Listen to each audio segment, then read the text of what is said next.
Welcome, everybody, to the podcast. This is Mr. Benja for Mr. Benja's ADD Experience. It's a thoughtful Thursday, and today I wanted to speak about being in control or not being in complete control as we think we are. It's a topic that a lot of creators probably think about or consider, but don't really put too much effort into breaking down or understanding. We live in a world that's got a lot going on. So as usual on Thursdays, I want to do a minute to sit back and just think about some things and consider what we're doing as creators, developers, artists, designers, or whatever flavor you may be coming from. So today I just wanted to talk about being in control because it's something I think that I may have been caught up with for a while. And I'm realizing the freedom, the joy of understanding that I am not in full control and understanding the benefit of getting along with a more chaotic world. And we'll get to that in a minute. I just want to thank everybody once again for showing up these past couple days, past couple weeks. These daily podcasts that I've been doing, coming in on the weekdays at least, not on the weekends, have been beneficial. I want to keep doing them. A little Christian alcoholic. I'm not sure if that's a joke or not, but it made me smile. Thank you for being here. As creators, developers, designers, I know we get into a lot of thoughts about trying to make things exactly how we want them to be, exactly how we envision them, and exactly how we hope for things to turn out. But that never really happens that way. And it causes a lot of people a lot of pain.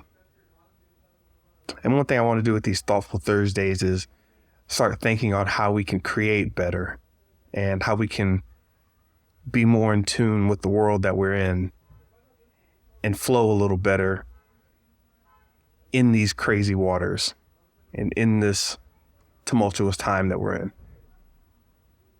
I know every generation says something like that, but it's something that needs to continually be said, that we are in tumultuous times. We continue to get more connected, have more information, learn more, and have more to do, it seems. And to fight against that, we try to control everything. But that's really not possible.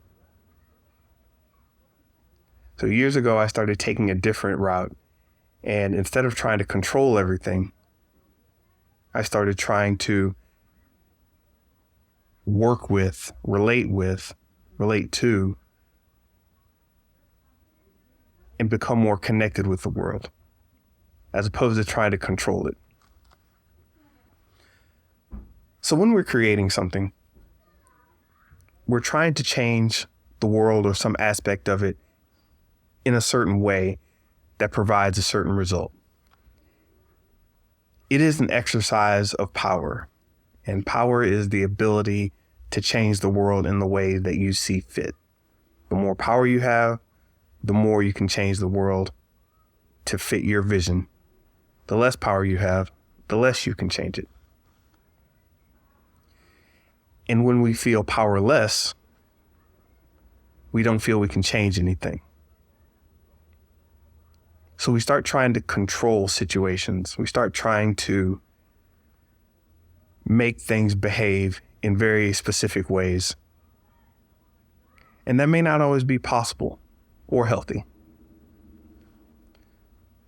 So when we're talking about creating and trying to control things, we're talking about creating in usually one of two flavors. We're talking about creating something new and different, or creating something better and improved. For example, if you're in the fast food business, I like to use hamburgers as an example. if you're in a fast food business and everybody's making McDonald's, Wendy's, Burger King, then those are pretty much the new and improved. Everyone has their own improved kind of thing. Well, yes, we're just a burger shop, but we're new in this way. We're improving on this. We're making it better. And it's like, oh, okay, I get you. But then someone comes along and does something different. Something not just new in terms of it's a improved experience, but new as in it's new and different. It's a Taco Bell. You're serving tacos now. Pretty much the same formula, but now we're doing something a little different.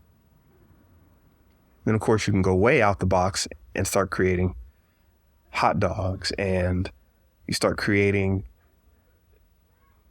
burrito stands. You start creating sushi joints.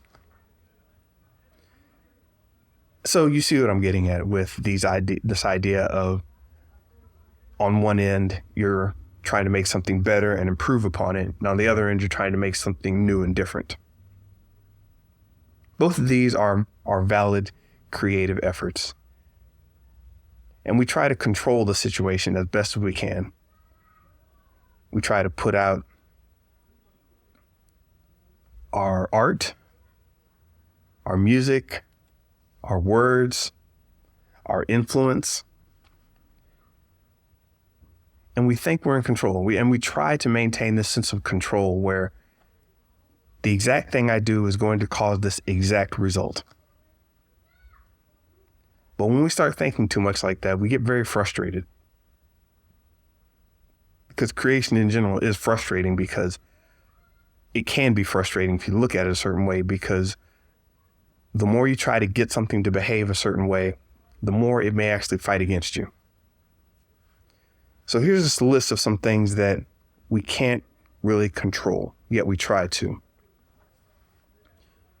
We try to control the world. In general, we try to control our environments.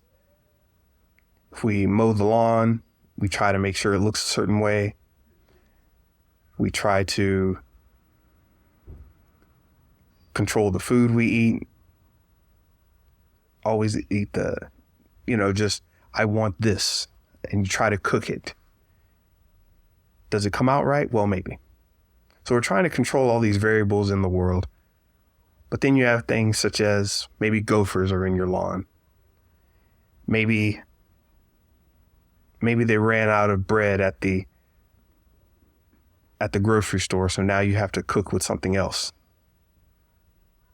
Maybe your dinner isn't going to have a bread, so you substitute rice. Well, now rice makes it a different kind of dinner, so you want to include some different types of vegetables maybe. And these are just simple ways in the world not being under our control. But that's okay.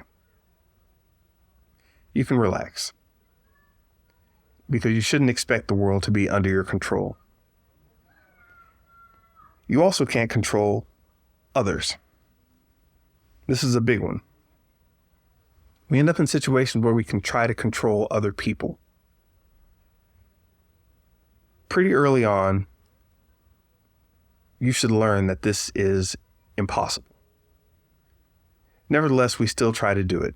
We try to control our friends, our mates, our loved ones, our spouses, our children, family members, people we don't know. And people are going to do whatever they're going to do. They have an extreme propensity to not be under your control. Social networks try to control us in certain ways. And, they're a lot more powerful. There are billion-dollar industries that try to control us. But even they have fallen to the whims of people. So you can't try to control others. I mean, you can, but be wary of trying to do that. You especially can't control the next thing, which is opinions, people's thoughts. Trying to control someone's reasoning, the way they see things, how they think, what goes through their minds. is difficult. People are coming from their own set of experiences. Their internal organs are causing them to sense the world in a completely different way than you. They've had different training. They've had different knowledge. They've basically grown up with a different set of thoughts. And because of that, you can't hope to control what they think when you give them thoughts or try to train them a certain way. For all intents and purposes, it is impossible to control others' thoughts and opinions. We also can't control what happened in the past. Over time, you'll start to look back at things, and for some reason, we linger on things that have happened in the past as if we could change them. And sometimes we may even try to change the way people see things, or we change our activities in the present, or we change the way we think, all in order to try to change what actually was in the past. But that can't be changed. You can only work on what's happening now. Certainly can't change physics. Well, to a certain degree. I mean, I suppose anything can be changed a little bit, but you can't control physics. We can work with it, can't control it. And last but not least, contrary to popular belief, you probably don't have full control over yourself. You don't know where a lot of the thoughts that you have came from. You don't know how much was nurture. You don't know how much was nature. How much was built into your DNA that you have control over? How much was built into what you ate in the past couple months that's controlling you? That sounds far-fetched. Think of a caffeine addiction. How are your thoughts and behaviors controlled by your caffeine addiction? Are you truly in control? Think about your senses. If you're particularly sensitive to light, can you control completely how well you sleep?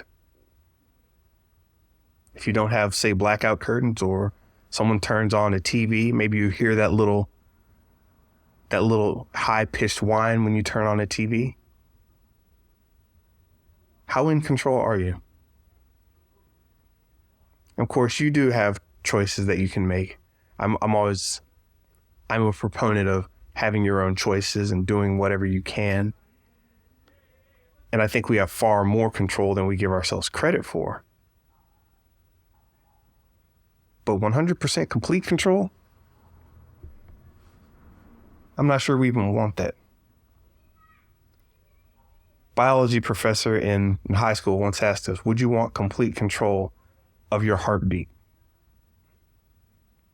That's an interesting proposition. Would you want complete control of your cardiovascular system or your internal functions? Maybe it's better that we don't.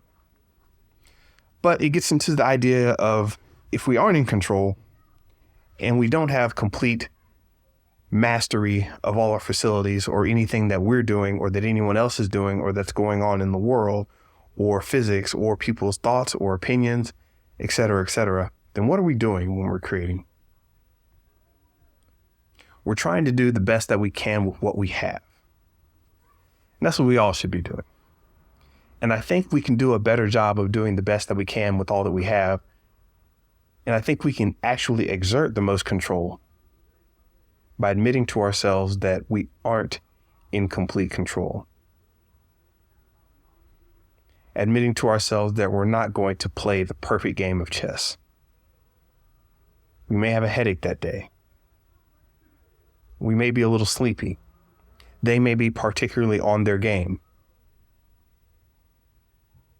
we may not play the perfect game of poker for whatever reason. We have to take the time to understand a key fact, and that is, as much as the world goes around, as much as the world is doing, as much as we try to influence control, we're along for a ride. The world's going to keep going whether or not we're acting on it or not.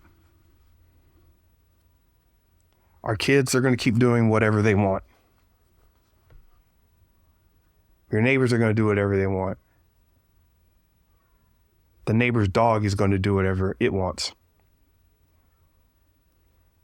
So with all these energies flying around, with all these energies going to and fro throughout the earth,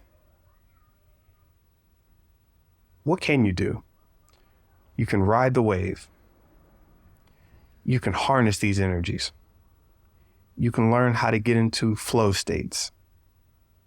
You can align yourself with good energies that take you in a positive direction and avoid energies that harm you or take you in a negative direction.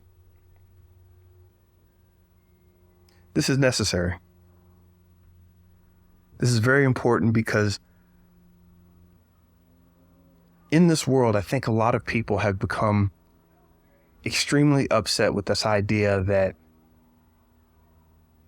they have no stake. They can't exist with things on their terms. And I think those are concepts that we need to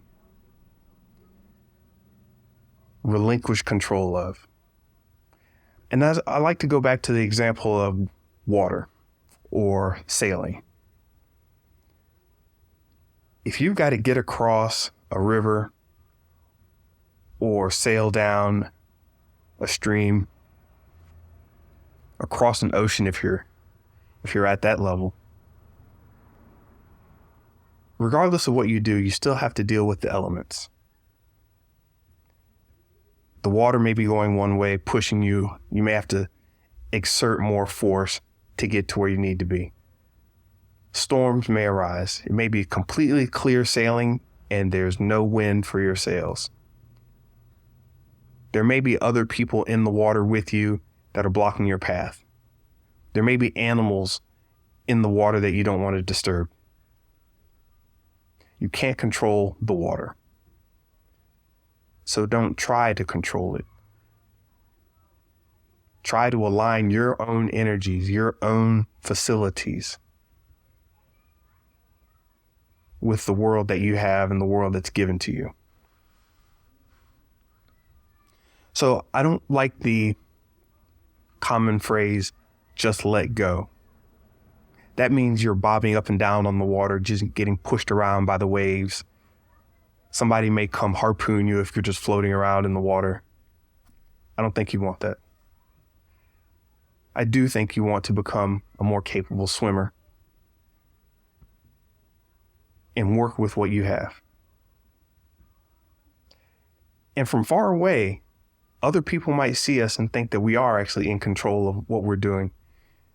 Other people might see us traversing these waters and say, wow, that person is in complete control. Rather, they've probably just gotten to an understanding with their environment, and with their facilities, with their abilities, with their knowledge, and they're flowing with the water. Like many hunters will tell you, they respect nature. They respect the way the world moves. And I think being so far away from nature and connecting through these devices, connecting through the internet and all this technology, I think we may have gotten to a place where we started to separate ourselves from nature and feel that it's an either or situation. Either you're in control or you're not. Rather, it's working in conjunction with nature in the world as is. And when I say nature, I don't just mean forest and trees and waters and cliffs and marshes and snowbanks. I'm referring to just the natural nature and order of the world. people coming together, building things, evolving, trying things out, communicating, understanding each other, building spiritual enclaves, just living. And within all this living, we have to keep creating. So I don't want to say let go, but I do want to say don't give up. And become accepting of the winds and the tides and the flow of life as it is. Something's going in your direction, good. Something's not going in your direction, good. It's energy that's flowing and you're recognizing it.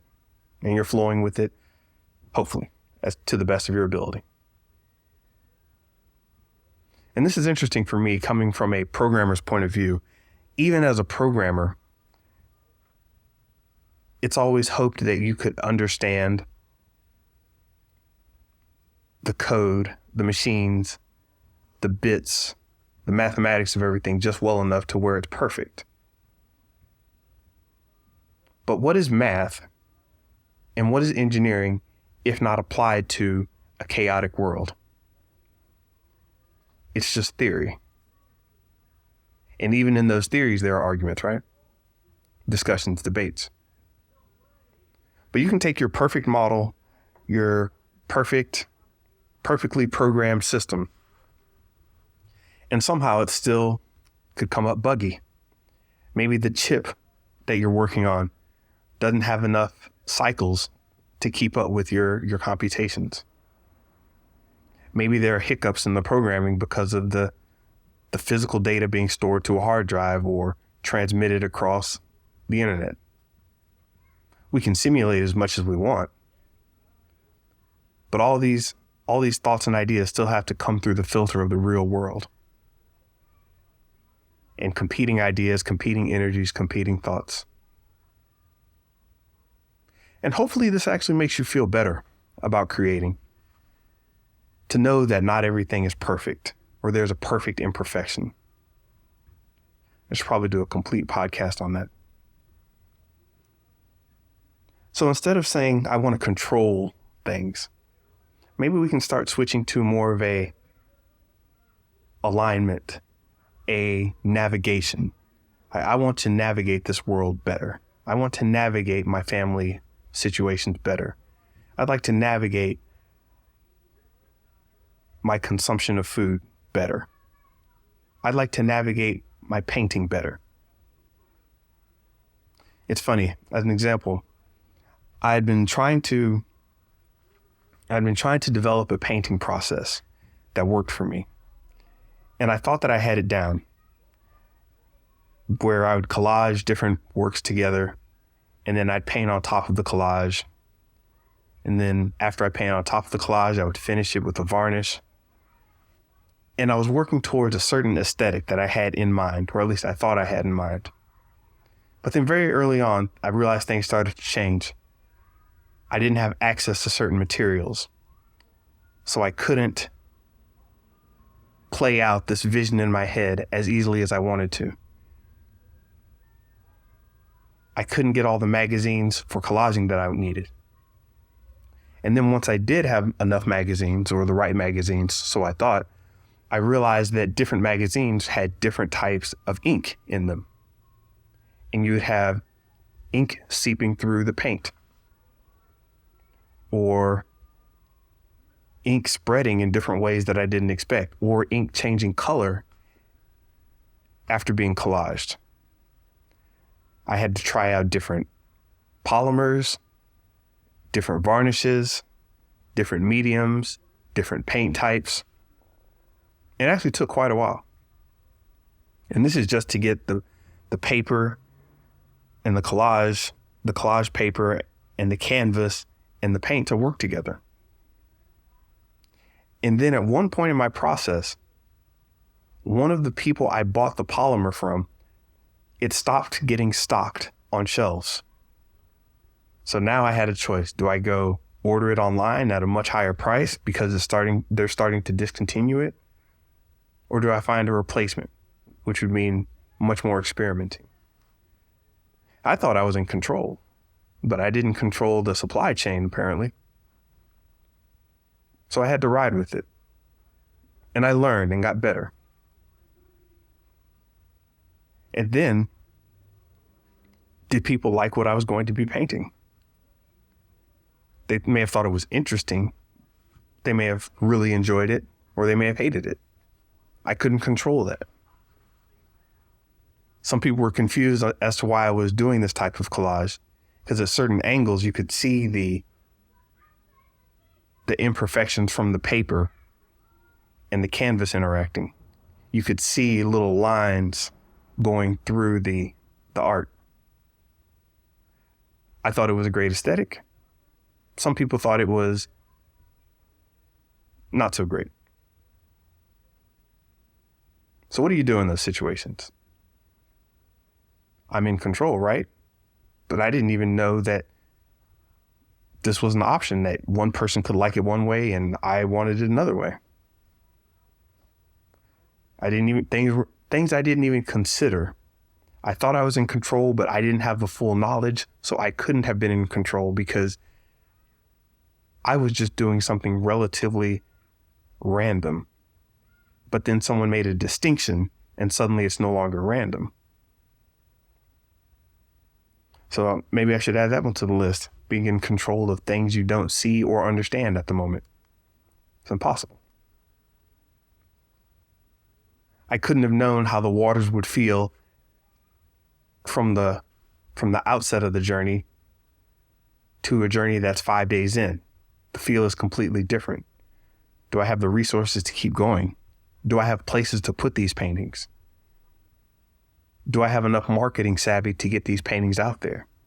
Supposedly, all this is in my control. But the number of variables gets far too large, far too quickly for me to have considered that. But I took solace in the fact that I was doing what I could with what I was given. And it really calmed me down as a developer. Going from a computerized medium where you're assuming everything is going to behave a certain way to a physical medium that shows you that not everything is going to play out the way you expect. For all of my software artists, you definitely know that even in a computerized system, things are going to turn out differently than you expect. The better you get at it, the more in depth you go, the more you start to realize that even though it's computerized and even though it's supposed to give you an exact result every time, the more you understand it, the more you will see that, no, it's not perfect. And then once you start getting it perfected, they're probably going to move on to a different version. But that's okay. This is how things flow. And this flow is good. And that's the point. As you grow, as you develop, keep doing good things. And by good, I said before, it's things that you think will take you in a direction that you actually want to go. Pushing away from things that are taking control of you and learning how to use what control you have to flow and align with the energies around you. Sometimes you have to swim against the current, but you understand what you're doing. You know that the current exists. I don't know if you've ever seen surfers when they're going out into the surf, how they can duck down and sometimes go underneath the wave instead of over it. They learn how to work with the energy. People who fly, they have to learn how to work with the wind, the weather, the sun, the cold, the lack of oxygen or abundance of oxygen, depending on how high you're flying. A lot of different concerns. So as digital as we become, let us not forget that we're in a physical world that has a lot of variables. And let's learn to enjoy it as we create the new world that we're building at every second, every day, every minute. And as we get better, as we improve on our creative abilities, on the things that we design, start getting more comfortable with this idea of going with the flow, of working with the people around us, of collaborating and going towards better results instead of something so controlling and domineering. And for those of you who know me, who've worked with me, I assume I have seemed controlling and domineering at some point. And I, too, still have a lot to learn. But I understand that I feel much better when I've learned to take my powerful energies and still apply them, not lessen my energy. I never want to lessen my energy. That's what I'm learning now. Not lessen, but organize, focus, attend to, disperse, and allow my energy to flow so much better.